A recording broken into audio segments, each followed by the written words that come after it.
Lee Tae-min dragged his tired body up the stairs to his small Seoul apartment. His eyes burned from staring at computer screens for 14 hours straight. The coding project was finally done, but his brain felt like mush. All he wanted was to change into pajamas and sleep for 12 hours. He fumbled with his keys at the door. The hallway was quiet except for the sound of Mrs. Park's television next door. Tae-min pushed open his apartment door and dropped his laptop bag on the floor.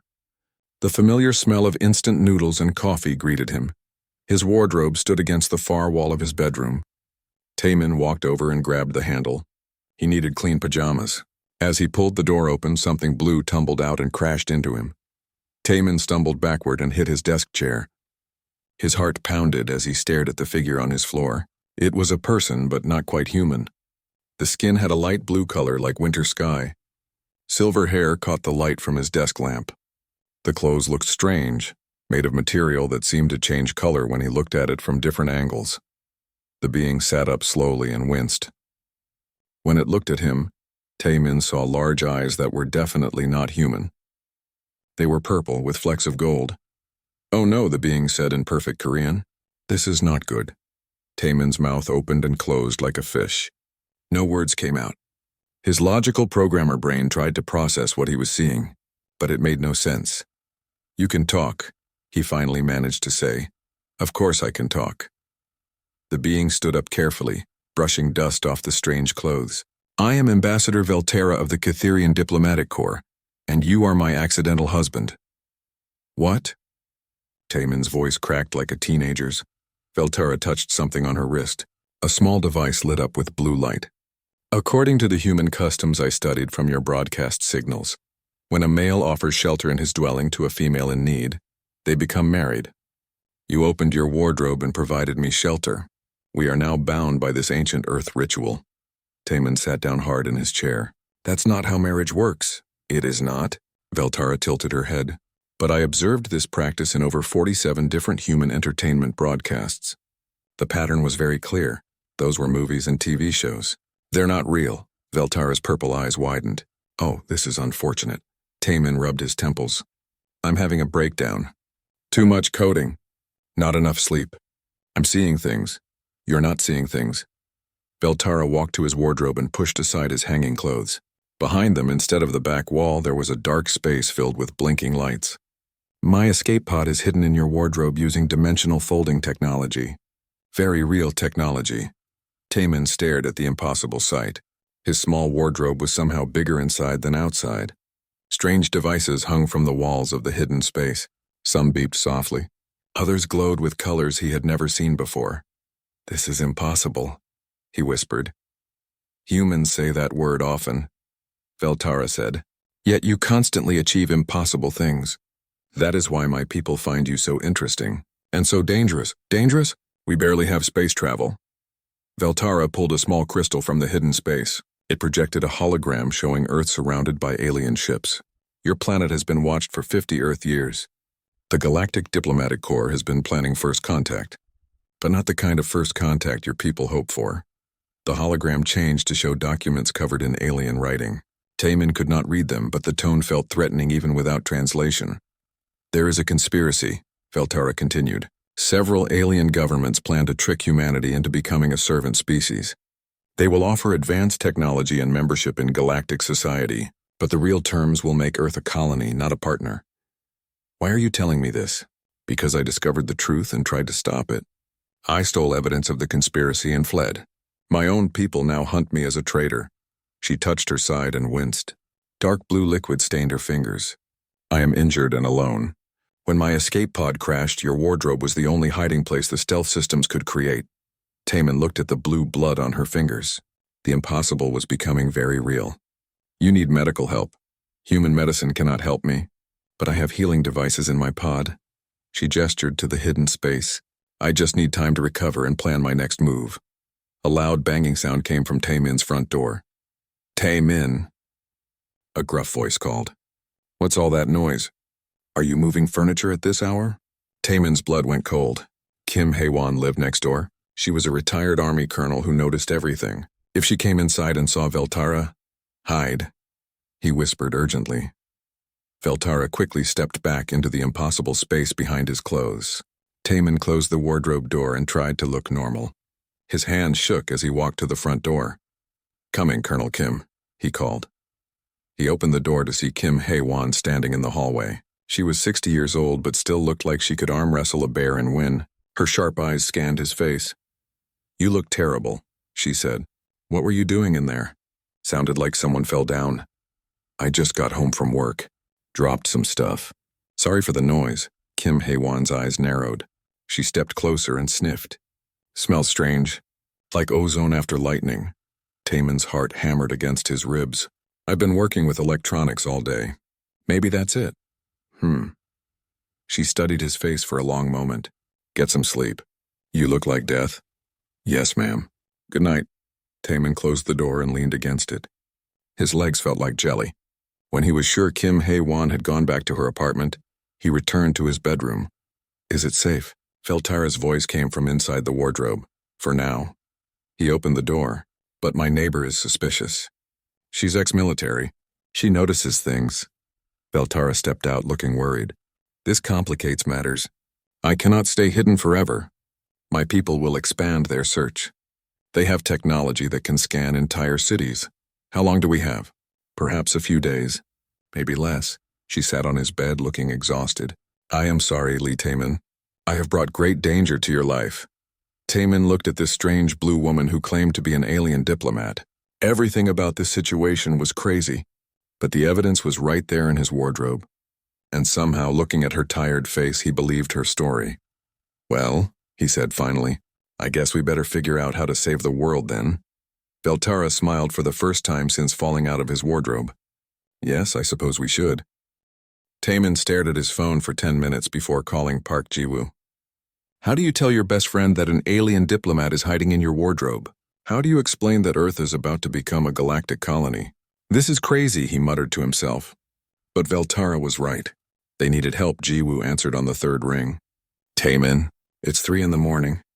Did you finally finish that project?" "Ji-woo, I need you to come over." "Right now. And bring your government laptop." "What? Why?" "I can't explain over the phone. Just trust me. This is important. Life or death important." There was silence for a moment. Ji-woo worked in government IT security. He understood when things were serious. "Give me 20 minutes, Ji-woo said. Taman hung up and turned to Veltara. She was sitting cross-legged on his floor, working on one of her devices. The blue blood on her side had stopped flowing, but she still looked pale. "My friend is coming. He works for the government. He might be able to help. Can you trust him?" "With my life."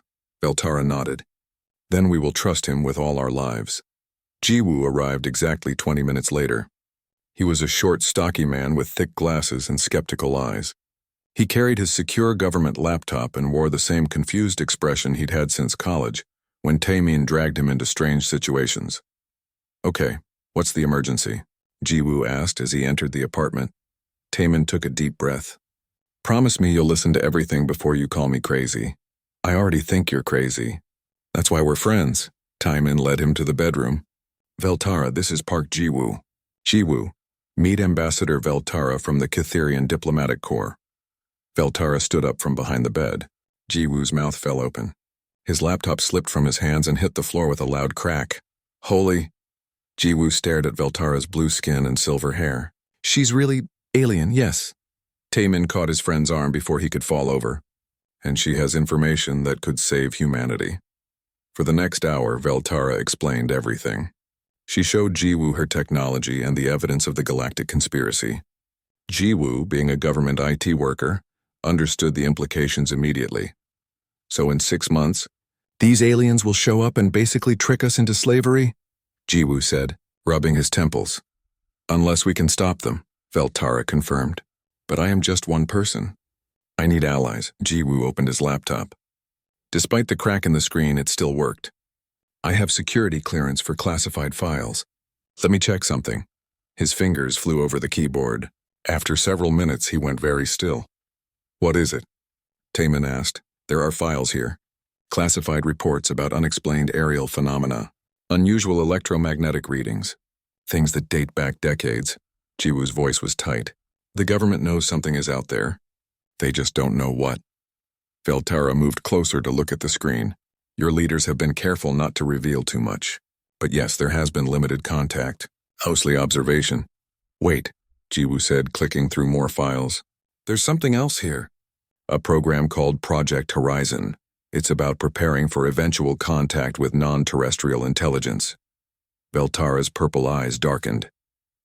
That program exists because my people have been sending signals. Preparing your governments for the false first contact. A knock at the front door made them all freeze.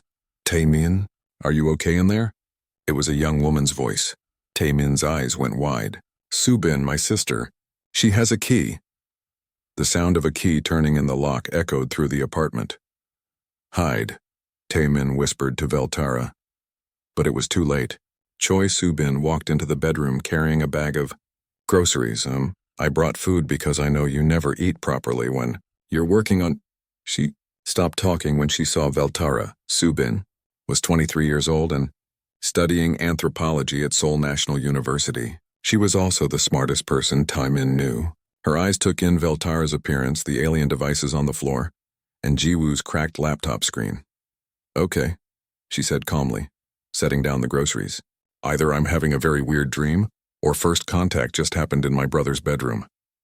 Taemin started to explain, but Subin held up her hand. Let me guess. She's not from Earth. There's some kind of galactic government, and judging by the worried expressions on everyone's faces, this is not a friendly visit. Veltara looked impressed. Your sister is very observant. She's studying human cultures, Taemin said. She's good at reading situations. Subin sat down on the bed and looked directly at Veltara. What do you need? For the next 2 hours, they brought Subin up to speed. She asked detailed questions about galactic politics and alien cultures. Her anthropology training helped her understand the complex relationships between different species. This is fascinating, Subin said finally. From what you're describing, the galactic community operates on very rigid social hierarchies. But humans don't fit into those patterns. Exactly, Veltara agreed. That is why you are considered dangerous. Human behavior is unpredictable. Your species adapts too quickly. In galactic terms, you are chaos agents. Chaos agents? Most species develop in predictable ways. Their technology advances follow known patterns. Their social structures remain stable for thousands of years. But Veltara gestured helplessly. In just 100 Earth years, you went from primitive flying machines to nuclear weapons to global communications. No computer model can predict what humans will do next. Jiwoo looked up from his laptop. That's actually encouraging. It is also why the conspiracy exists, Veltara said. Several galactic governments are afraid of what humans might become if given access to advanced technology. They would rather control you now than face you as equals later. Subin leaned forward. But that's exactly why we need to stop them. Humanity deserves the chance to grow and explore the galaxy. A low humming sound came from outside the apartment building. Veltara's head snapped toward the window. Her device on her wrist began blinking red. What is that? Taemin asked. Scanning drones, Veltara said, her voice tight with fear. They have found this area. We have perhaps an hour before they locate me exactly. Jiwoo closed his laptop. Then we need to move. I know a safe place. Where? My office. Government building. Heavy security and electromagnetic shielding. It might block their scans. Subin stood up. What about the evidence? We need to get this information to people who can do something about it. Veltara gathered her devices.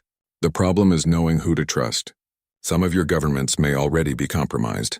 Then we trust each other, Taemin said. The four of us. We figure this out together. They quickly packed Veltara's most important devices. The humming sound outside was getting louder. Through the window, Taemin could see small metallic objects flying between the buildings. Time to go, Jiwoo said. As they prepared to leave, Veltara touched Taemin's arm. Thank you, she said. All of you. I did not expect to find such allies among humans. Well, Subin said with a grin, you obviously haven't studied us well enough. Humans are really good at protecting family. And like it or not, you're family now. Veltara looked confused. But we are not actually married. Taemin felt his cheeks turn red. She means we're going to help you no matter what. That's what family does. For the first time since falling out of his wardrobe, Veltara smiled a real smile. Then perhaps I am learning something new about human culture after all. The government building was quiet at 4 in the morning. Jiwoo used his security badge to get them through 3 checkpoints. The electromagnetic shielding did seem to work. Veltara's warning device stopped blinking red once they were inside. They set up in Jiwoo's office on the 15th floor. Veltara immediately began working with her devices, trying to boost their scanning range to detect approaching ships. "How many of them are there?" Subin asked, unknown, "but they will send enough to ensure success." Veltara's fingers danced over alien controls. "My people do not take chances with escaped prisoners." Taemian was working on Jiwoo's computer, trying to understand the government files they had found. "There's something weird here. Some of these reports mention meetings with advanced diplomatic representatives. That happened months ago." Veltara looked up sharply. "Show me." Jiwoo pulled up the files on his screen. There were records of secret meetings between Korean government officials and unknown parties. The meetings had official classification numbers, but the details were heavily censored.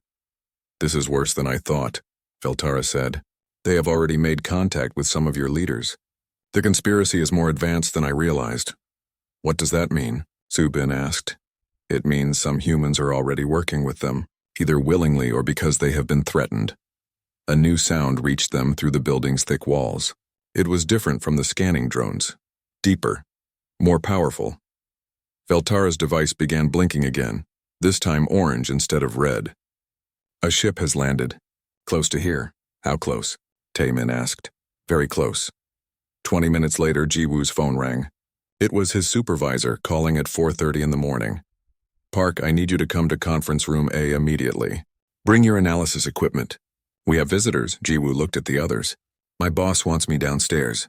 He says we have visitors." "It's a trap," Veltara said immediately. "They have contacted your government officials. They know I am here somewhere." "Maybe," Jiwoo said. "But maybe this is our chance to warn someone in authority." "Too dangerous," Taemin protested. "I have to go." "If I don't show up, they'll get suspicious and search the building." Jiwoo grabbed his equipment bag. "Stay here. Keep monitoring their communications." After Jiwoo left, the 3 of them waited in tense silence.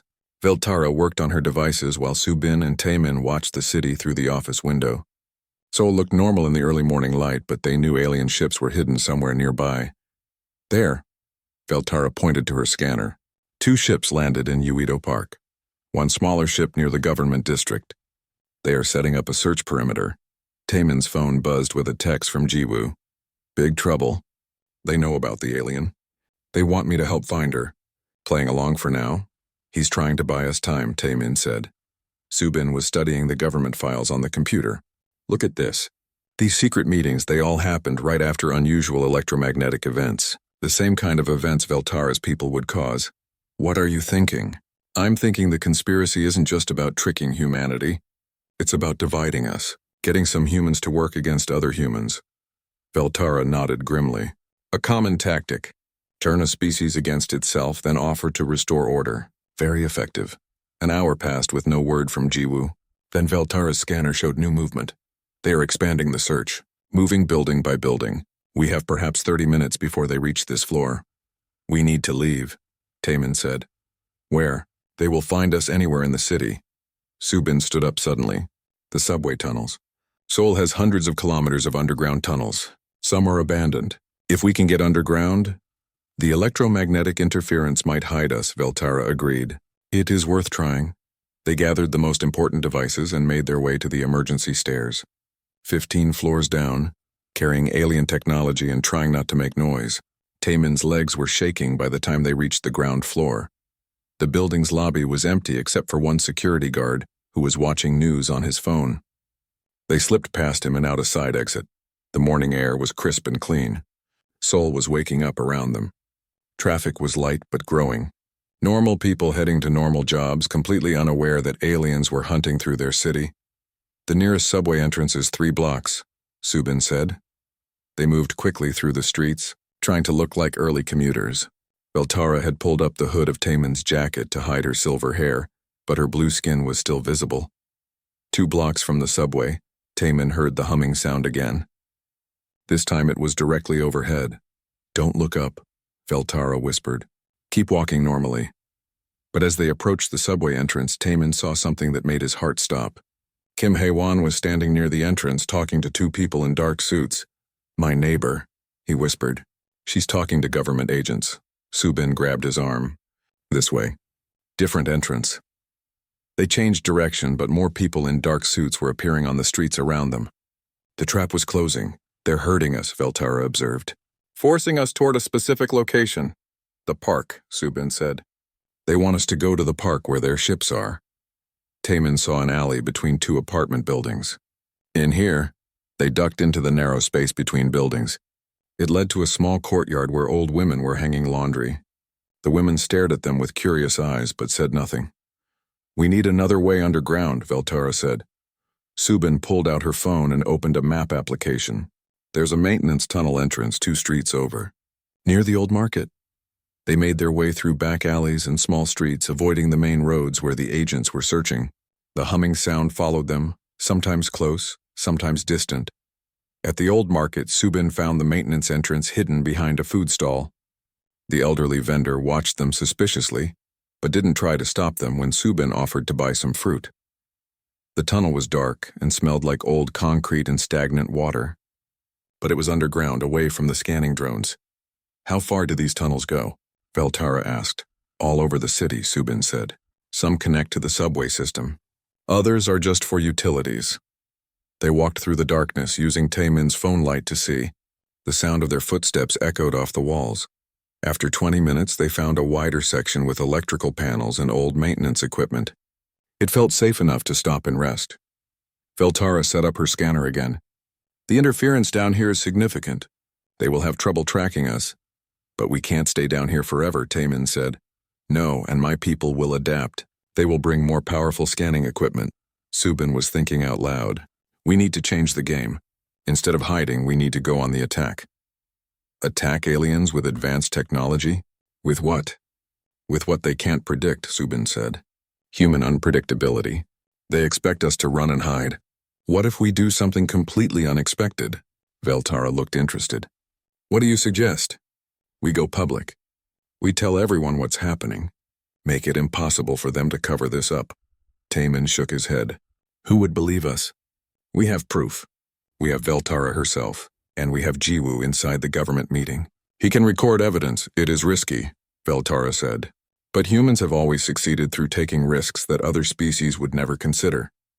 Taman's phone buzzed. A message from Jiwoo. They know you're underground. Moving to flush you out. They have human collaborators. Don't trust anyone in uniform. We're out of time, Taman said. Subin was already moving toward a different tunnel. Then let's give them something they really can't predict. As they moved deeper into Seoul's underground maze, Veltara touched Taman's shoulder. Your sister is very brave, she said. She gets it from our grandmother. She fought in the Korean War, never backed down from anything. And you? Where does your courage come from? Taman thought about it as they walked through the dark tunnel. I don't know if I'm brave. I just know that what they're planning is wrong. Humanity deserves better than slavery disguised as friendship. That, Veltara said softly, is exactly why my people fear you. Human morality is not negotiable. You will fight for what is right even against impossible odds. Behind them, new sounds echoed through the tunnels. Their hunters were getting closer. The tunnel system was bigger than Taman had imagined. Subin led them through maintenance passages, old subway construction areas, and forgotten storage rooms. She seemed to know exactly where she was going. How do you know these tunnels so well? He asked. Urban Exploration Club and University, she replied. We mapped a lot of the underground areas for a cultural study project. They had been underground for 3 hours when Veltara's scanner picked up something new. There is a transmission, she said, adjusting her device. Someone is trying to communicate with the Galactic Network. From where? Close, very close, she pointed upward. Directly above us, Subin checked her map. We are under the old telecommunications building. It's been empty for years. Not empty anymore, Veltara said grimly. They found a maintenance ladder that led up to the building's basement. Veltara's scanner showed multiple alien signatures above them. They're using our own communications equipment, Taman realized, boosting it with their technology to reach space, which means they can contact the Galactic Diplomatic Corps, Veltara said. If we can access that transmission, we can send our own message, Subin finished. Getting into the building was easier than expected. The old security systems had been disabled and there were no guards. But as they climbed to the upper floors, they could hear voices. On the 5th floor, they found them. 3 aliens that looked like Veltara, but with darker blue skin and military-style clothing. They were working with 2 humans in expensive suits. Taemin recognized one of the humans from news broadcasts. A high-ranking government official. The scanning is complete, one of the aliens was saying in accented Korean. The target is in the underground tunnel system. General Morthak's forces are moving to capture her. And the humans helping her? The government official asked. They will be dealt with quietly. No evidence will remain. Veltara's face went pale beside him. She pointed to the largest alien. General Morthak, she whispered. The general was speaking again. Phase 2 of the operation begins tomorrow. The false first contact will proceed as planned. Your government will recommend acceptance of our generous offer. The people might resist, the human official said nervously. Then you will convince them. We have given you the technology demonstrations you requested. Your military now has weapons that make resistance impossible. Subin grabbed Taemin's arm and pointed to another room. Through the glass, they could see racks of equipment that definitely wasn't human-made. Advanced weapons and control devices. They've been planning this for months, Taemin whispered. General Morthak moved to a large communication device. I will report our progress to the council. The human called Park Jiwoo has been contained. He will provide no more warnings. Taemin's blood went cold. Jiwoo was captured. Veltara was working frantically with her device. I can tap into their transmission, she whispered. But I need access to their main communication array. Where is it? Top floor, but it will be heavily guarded. They made their way up the service stairs, avoiding the floors where the aliens were working. The old building creaked around them, but the sounds were covered by the humming of alien machinery. The top floor was different from the rest of the building. New equipment had been installed everywhere. Cables ran along the walls, connecting devices that hurt to look at directly. And there, in the center of it all, was a communication array that reached through the building's roof toward space. 2 alien guards stood near the equipment. They looked bored, not expecting any trouble. I can create a distraction, Subin whispered. Too dangerous, Taemin protested. We don't have a choice. Veltara needs time to work. Before anyone could stop her, Subin had slipped away into the shadows. A few minutes later, smoke began pouring from one of the lower floors. A fire alarm started screaming throughout the building. The guards looked at each other, then one of them left to investigate. The remaining guard was focused on his communication device, trying to contact the others. Veltara moved like lightning. She reached the main communication array and began connecting her devices to it. Her fingers flew over alien controls that Taemin couldn't understand. How long do you need? He asked. 2 minutes to establish connection. 5 minutes to transmit all the evidence. But they only had 30 seconds before the guard noticed them. Taemin had never been in a fight in his life. He was a programmer, not a warrior. But when the alien guard turned and saw them, Taemin did the only thing he could think of. He grabbed a heavy piece of human equipment and threw it at the guard. The alien dodged easily, but the movement brought him closer to Taemin.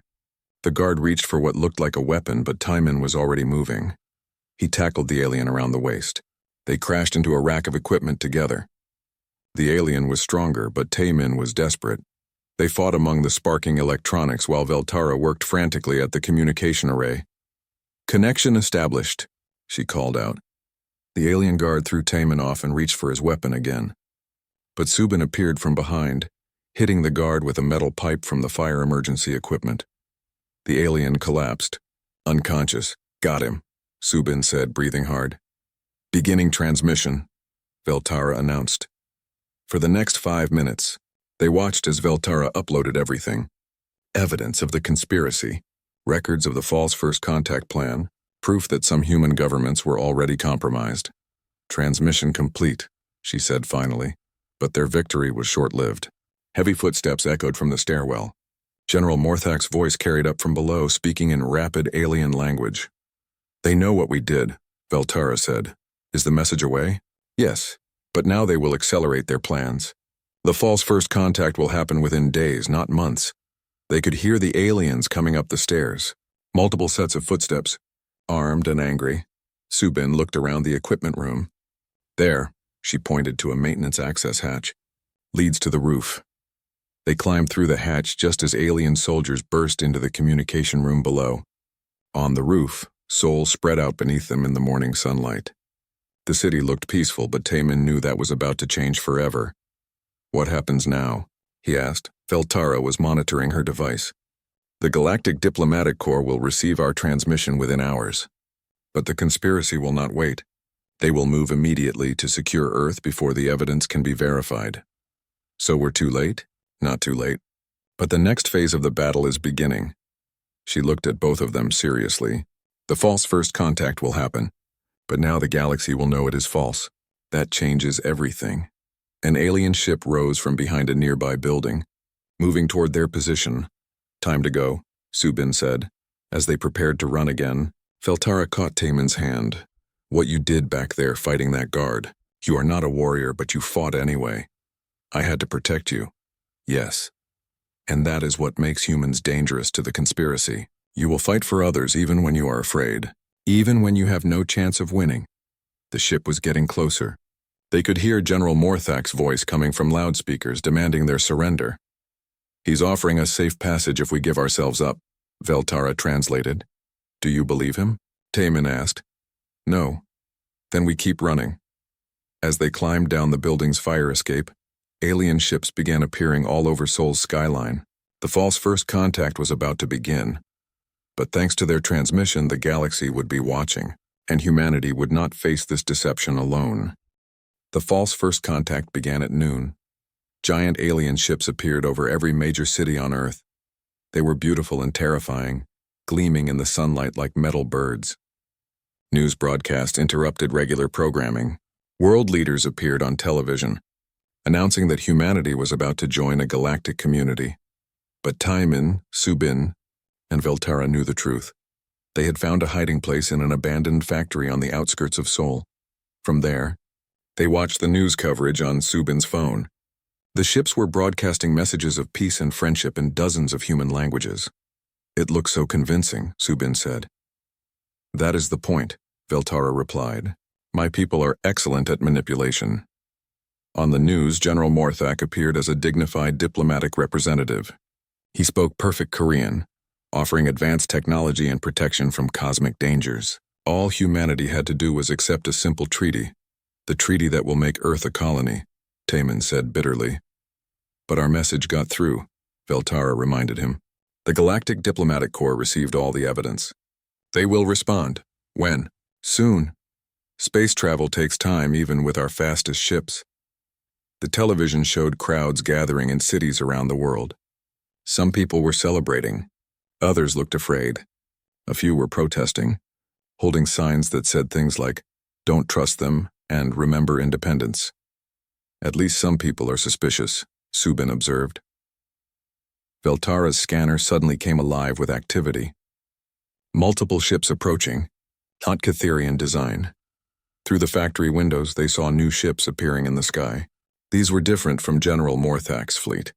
Sleeker, faster, and painted with symbols that made Veltara smile for the first time in days. "The Galactic Diplomatic Corps," she said. They came. The new ships moved with purpose, surrounding General Morthak's vessels. Veltara worked with her communication device, trying to contact them. "Ambassador Veltara to Council Prime Zalneth," she spoke into the device, requesting immediate assistance. "The evidence has been verified?" A new voice answered, speaking in the musical alien language. Veltara's expression grew relieved as she listened. "What are they saying?" Taman asked. "Council Prime Zalneth is here personally. They received our transmission and investigated immediately. The conspiracy has been exposed throughout the galaxy. General Morthak and his allies are being arrested for crimes against galactic law." But even as she spoke, the situation in Sol's sky was becoming chaotic. General Morthak's ships were not surrendering peacefully. Weapons fire began exchanging between the two alien fleets. "They're fighting over our city," Subin said, watching the light show above them. The television news was in chaos too. Reporters didn't know what to make of the battle in the sky. Some still thought it was part of the first contact ceremony. Others were beginning to realize something was very wrong.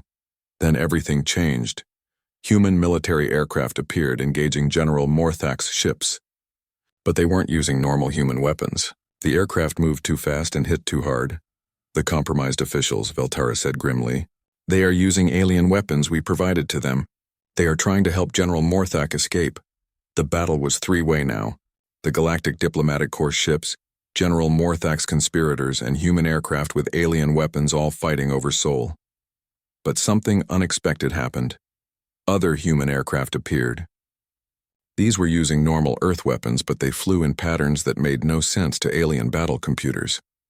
Instead of following predictable military tactics, they moved like they were playing a video game.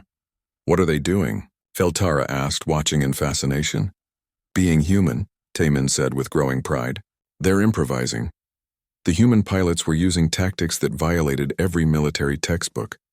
They flew through the spaces between buildings, used the city's geometry to hide from alien sensors, and coordinated attacks through methods that changed faster than any computer could track. General Morthak's ships, designed to fight predictable enemies, couldn't adapt quickly enough. Impossible, Veltara whispered. They are defeating advanced alien technology with primitive aircraft. Not primitive, Subin corrected. Different, human. The tide of battle turned quickly after that. The Galactic Diplomatic Corps ships, aided by the chaotic but effective human resistance, overwhelmed General Morthak's forces. Veltara's communication device activated again. The musical alien voice spoke urgently. Council Prime Zalneth wants to meet with us, Veltara translated. He says the human government representatives who are not compromised want to begin real first contact negotiations. What about Jiwoo? He is safe. He was rescued when General Morthak's facility was captured. 2 hours later, they stood in a park in central Seoul, watching the most important meeting in human history.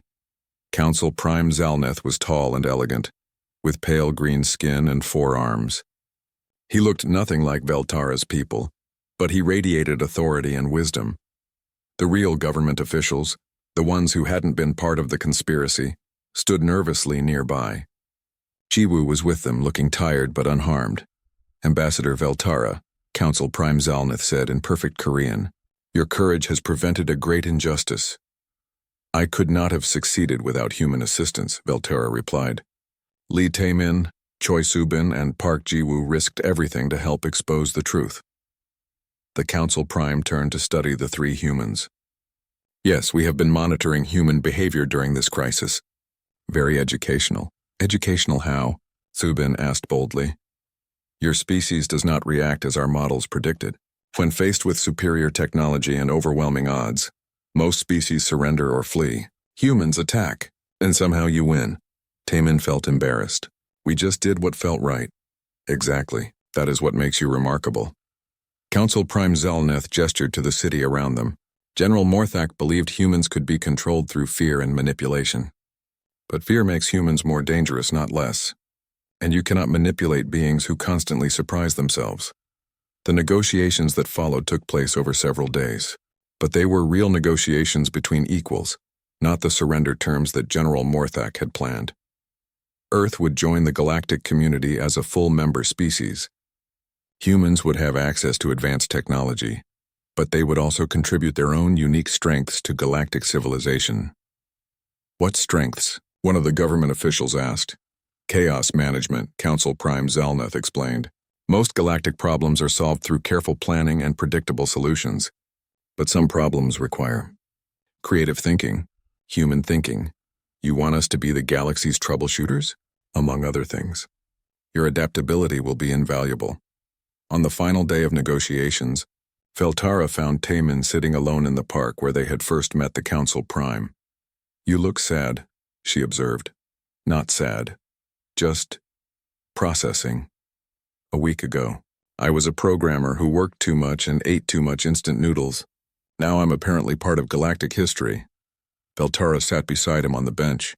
"You are still a programmer who works too much and eats too much instant noodles. You are just also someone who helped save his species. What happens now? Do you go back to your people?" "Eventually. But first I have been asked to serve as a cultural liaison, to help humans understand galactic society and help the galaxy understand humans." "That sounds like a big job." "Yes, I will need assistance from someone who understands human culture very well." Taemin looked at her hopefully. "You mean?" "I mean we have a marriage to discuss. It may have started as a misunderstanding, but She smiled. I have grown quite fond of my accidental husband, even if I'm chaotic and unpredictable, especially because you are chaotic and unpredictable. 6 months later, Taimin was working on a very different kind of programming project. He was developing translation software that could adapt to the rapid changes in human language and culture. It was designed to help the dozens of alien species who now had embassies on Earth. Veltara worked in the same office, helping to smooth over the cultural misunderstandings that happened daily between humans and their new galactic neighbors. Jiwoo had been promoted to head of interspecies cybersecurity. Subin was writing her doctoral thesis on comparative galactic anthropology, and Kim Hae-won had been recruited to train human military units in unpredictable defense tactics. Any regrets? Veltara asked as they walked home through Seoul's busy streets. The city now hosted beings from dozens of worlds, but somehow it still felt like home. About accidentally saving humanity? No regrets. About accidentally marrying an alien diplomat? Taimin stopped walking and took her hand. The blue skin that had once seemed so strange now felt perfectly natural. That wasn't an accident, he said. That was the best decision I never knew I was making. Above them, alien ships shared the sky with human aircraft. It looked chaotic and unpredictable, which meant it looked perfectly human. And in the galaxy's vast diplomatic corps, there was now a special department dedicated to impossible problems and creative solutions. They called it the Human Division, and it was always busy.